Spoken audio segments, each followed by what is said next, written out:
அடிப்படைகள் ஐந்தாகும்.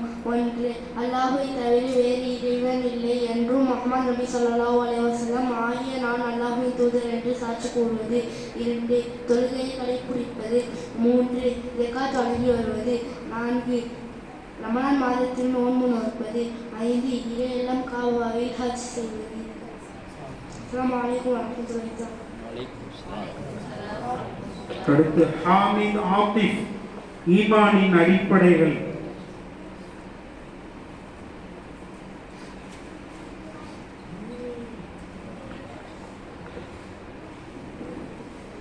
ஈமானின் அடிப்படை. அஸ்ஸலாமு அலைக்கும் வரஹ்மத்துல்லாஹி வபரகாத்துஹு. ஈமானின் அடிப்படைகள் ஆறாகும். ஒன்று, அல்லாஹ்வின் மீதும் ஈமான் கொள்வது. இரண்டு, வானவர்கள் மீதும் ஈமான் கொள்வது. மூன்று, வேதங்கள் மீதும் ஈமான் கொள்வது. நான்கு, தூதர்கள் மீதும் ஈமான் கொள்வது. ஐந்து, இறுதி நாளின் மீதும் ஈமான் கொள்வது. ஆறு, நன்மை தீமை அனைத்தும் விதிப்படி நடக்கின்றன என்பதின் மீது ஈமான் கொள்வதாகும். அஸ்ஸலாமு அலைக்கும் வரஹ்மத்துல்லாஹி வபரகாத்துஹு. அடுத்து அன்சாரி, குர்ஆன்னா என்ன என்று சொல்ல வருகிறார்.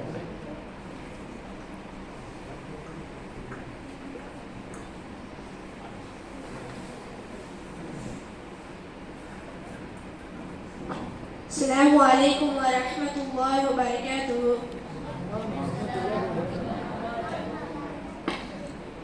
அஊது பில்லாஹி மினஷ் ஷைத்தானிர் ரஜீம். குர்ஆன் என்றால் என்ன? குர்ஆன் அல்லாஹ்வின் வார்த்தைகளாகும். அது அவனது படைப்பல்ல. அல் குர்ஆன் அத்தியாயம் 9 வசனம் 6 அல்லாஹ் கூறுகிறான், நபியே, இணை வைப்பாளர்களில் யாரேனும் உம்மிடம் புகலிடம் தேடி வந்தால் அல்லாஹ்வுடைய வார்த்தைகளை அவர் செவியேற்கும் வரை அவருக்கு அபயம் அளிப்பீராக. அஸ்ஸலாமு அலைக்கும் வரஹ்மத்துல்லாஹி வபரகாத்துஹு. முஹம்மது ஃபாரிஸ், சுன்னா என்றால் என்ன?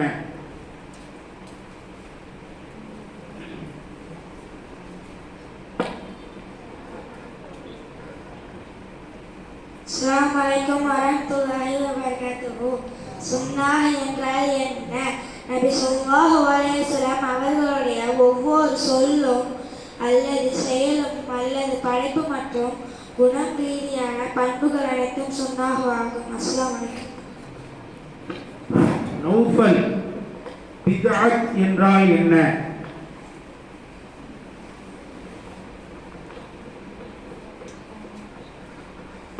அஸ்ஸலாமு அலைக்கும் வரஹ்மத்துல்லாஹி வபரகாத்துஹு.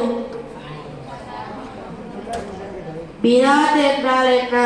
நபி ஸல்லல்லாஹு அலைஹி வஸல்லம் மற்றும் நபி தோழர்கள் காலத்தில் இல்லாத புதிய ரக மார்க்கத்தில் மனிதனால் தோற்றுவிக்கப்பட்ட ஒவ்வொன்றும் பிதாத் ஆகும். அஸ்ஸலாமு அலைக்கும் வரஹ்மத்துல்லாஹி வபரகாத்துஹு. மாஷா அல்லாஹ். இதுவரை அக்கீதா தொடர்பாக மாணவர்கள் சில கருத்துக்களை பகிர்ந்தார்கள்.